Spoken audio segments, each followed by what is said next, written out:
Oxfam Cymru's Blueprint for Change will help the next Welsh Government to even it up, here in Wales and abroad. The 80 richest people in the world have as much wealth as the poorest half, while in Wales, the wealthiest 16% have as much wealth as everyone else put together. The extent of low pay has not changed in a decade, with 23% of Welsh households living in relative poverty, meaning 1 in 4 families struggle with the basics, like putting a hot meal on the table. 50% of these households already have one salary coming in, so a job in today's Wales won't necessarily keep the wolf from the door.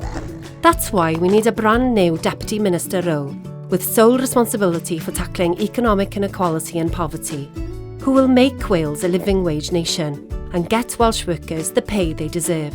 62% of those earning less than the living wage in the UK are women. Women must have decent work and fair pay. Wales will be the richer for it. Wales should also be aware of its place and impact in the world. We need to tackle climate change as a priority by dramatically reducing our CO2 consumption emissions. If we don't, future generations will pay the price. Greater hunger, more floods, resulting in mass displacement of people.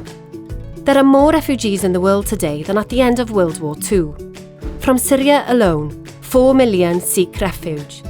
To meet our fair share, Wales should extend a warm welcome to 724 Syrian refugees by the end of 2016.